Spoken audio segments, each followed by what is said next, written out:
Hello. Medyo punta tayo ng Angono ngayon. Binili ko yung TSMP na Danilo na pulley tsaka torque drive para masubukan na natin magka CVT dito. Kasi pakabit na rin natin mamaya. Nagluloko na naman yung ilaw na itong Vespa. Basa na naman siguro yung wiring sa likod.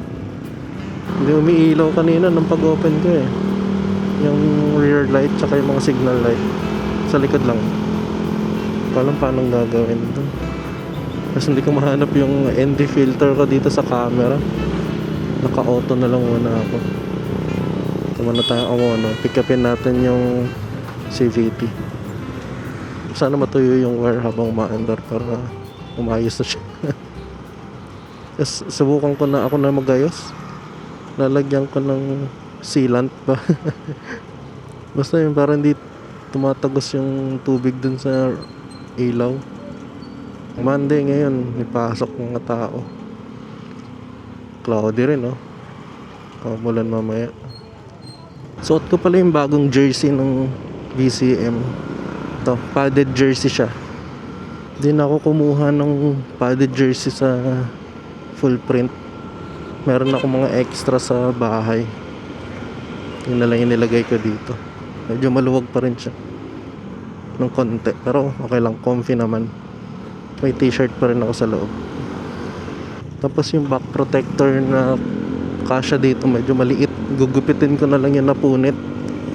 Yan dun sa grit ko para magkasya siya dun sa likod na ito. Meron tong logo ng VCM sa likod, medyo malaki. Medyo umaayos na yung signal light ko. Hindi na siya nagsisignal light mag-isa. Kanina tumutunog siya kahit hindi naman nakapindot eh. Ayan, biyahe muna tayo. Di ko alam kung saan ako dadaan. May 3 kong choices eh. Galing Antipolo, Cainta, or sa Floodway. Pero baka Cainta na lang. Biyahe muna ako. Ayoko mag-signal muna. Mamaya na lang. Kamay-kamay muna ako.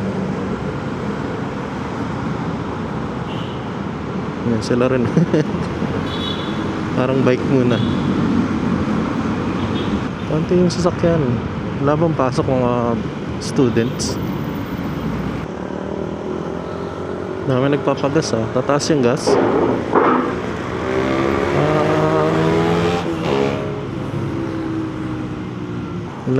May plano kami dapat eh. Sa birthday weekend ni Dad. Magbabagyo dapat kami. Pero di kami natuloy kasi maulan. Bagyo. Dapat pauwi pa lang kami ngayon. Medyo traffic dito sa Cainta. Pero dito na ako sa junction. Tingnan kay ilaw.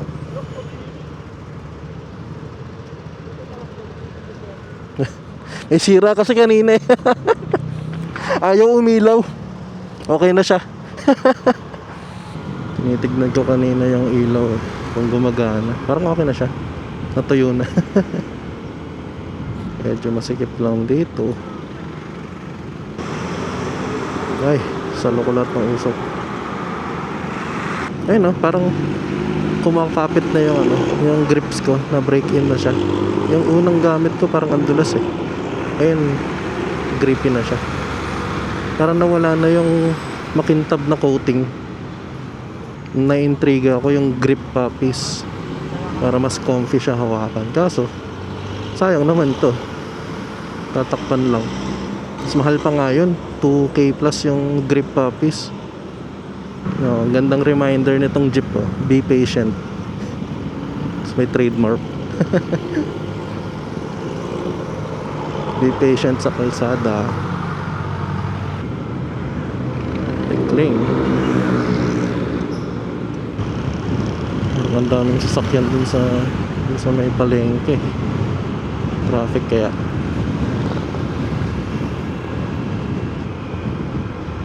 Thank you. Sarap ng hangin, malamig. Sarap din ng hangin na pumapasok sa helmet. Tatawid. Dapat sa kabila na lang siya nag-U-turn.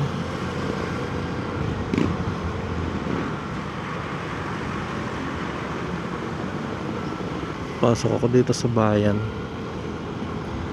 Lapit na ako. Balik ako mamaya kapag kakabit na.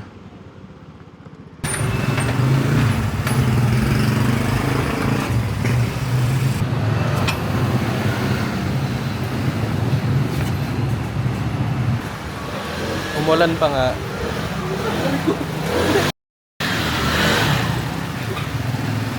Lakas bigla ng ulan eh. Sayang motor wash. Hindi ko rin sa gitna. Ha? ND filter yan. Ah, talaga? Pero ginawa ko na lang ano, parang screen protector lang. Ang hirap i-adjust eh.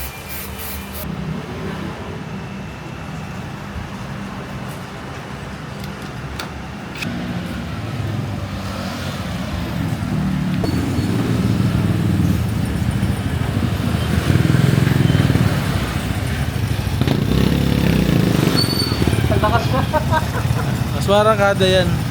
Tapos na. May kabit na. Muntik pang hindi makabit. Hindi na idala yung bushing ba yun? Kinuha sa bahay. Buti na hanap. Hanap kami na makakainan. Ay, natry ko na siya pero saglit pa lang. Ang lakas ng hatak. Wait lang. Ayun, lakas din sa gas na ito. Sinama na rin yung CVT cleaning. Yan, matry natin mamaya. Akyat tayo ng Antipolo. Ang lakas ng arangkada niya. So ano to, 12 grams pa rin na Malossi. Tapos TSMP na pulley set. Tapos torque drive din na TSMP. Ay, ito pala yung shortcut. Dito ko lumalabas pag dumadaan ako dun sa ano, mahabang parang. Ito na pala yun. Taas na ulit ng RPM ko. Tapos siguro, kapag nakukulangan ako sa dulo, kailangan magpalit ng center spring. Ay, dito kami. Pasok kami SM. Astro lang pala. Ang lakas ng arangkada.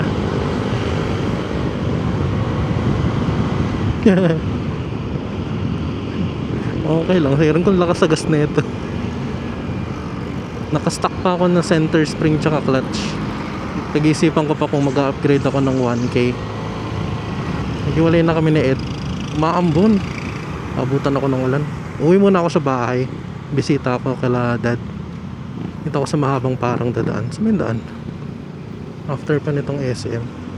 Hindi ko pa masusubukan na mahabang straight. Pero yung arangkada niya, goods naman. Lakas. Pero tignan natin kung punta tayo ng CVT Manila para magpatono. O akyatan to. Matitest.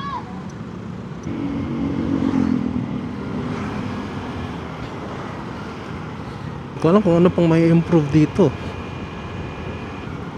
Akala ko konti lang magiging difference. Kasi naka 12 grams naman ako na bola. Pero hindi, mas kapit siya eh. Baka dahil sa torque drive din. Or yung angle siguro kasi nung pulley. Mas galit nga yung makina ngayon. Ganda ng kulay na ito. Ito na yung ahon. Subukan kong umu-overtake sa kanila. Lakas ng Avanza. Ayun, naunahan na siya ng VF3. Tarik na to.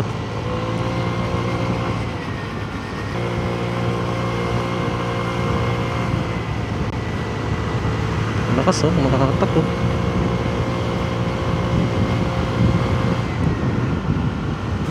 Hinay-hinay lang.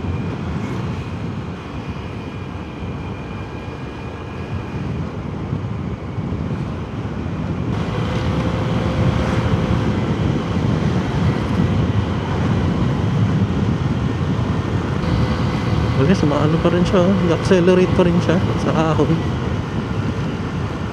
Abutan pa ako ng ulan. Papatila muna ako ng ulan siguro sa bahay. Kung city riding maganda to, lakas ng hatak eh. Pero kung long ride, hindi ko pa sure kung okay siya ng yung sustained 80.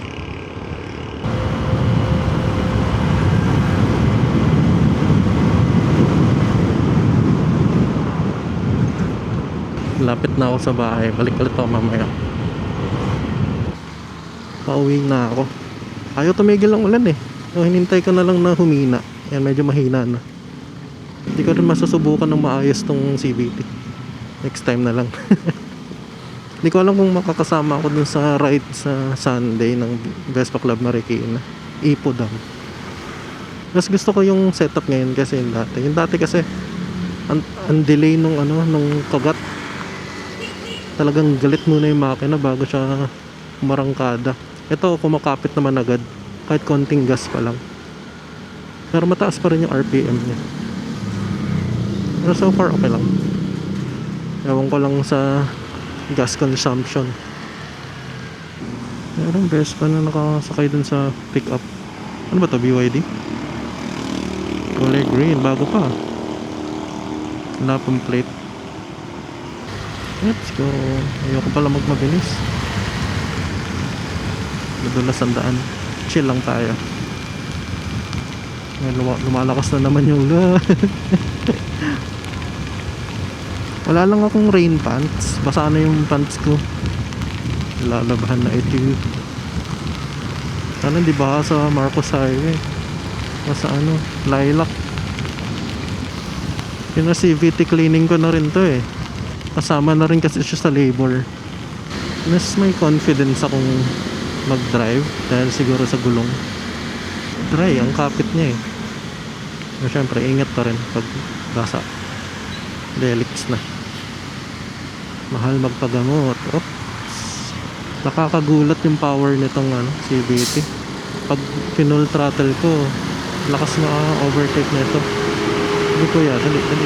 Yan. Yan. Ay, tapos na pala. 70 seconds. Ngayon ko lang nailabas tong sapatos. Ito yung binili ko para sa Korea eh. Akala ko kasi maulan. Waterproof to eh. Subukan natin ngayon. Ang hina ng brakes ko. Ay, baha dito. Lipat.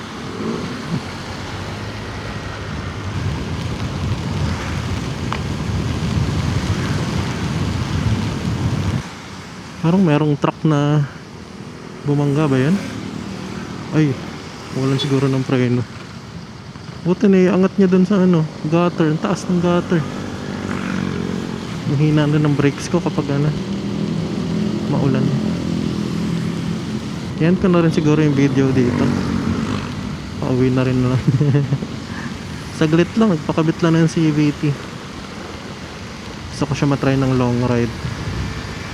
Kapag ganito, tingnan yung chill lang yung sobrang konting gas lang, chill lang din siya. Pero kapag binara mo ng full throttle, lakas. Magagamit lang natin yun pag overtake. Pero pag ganito, ayun, konti lang naman. Yun ang hina ng brakes. Nakakatakot. Ayun, hindi naman nakakagulat kapag mahinang gas lang. Ayun, sisingit-singit ako dito, traffic na eh. Salamat sa panonood. Next time ulit, bye bye. Sana hindi baha. Salamat kay Ed pala, sinamahan ako kanina sa pagpapakabit. Baha na dito, ang daming tubig. Ayun. Saglit pa lang na ulan. Update lang din dito sa grips, kahit basa makapit na siya. Ayos sulit. Hindi dumudulas yung sa gas eh.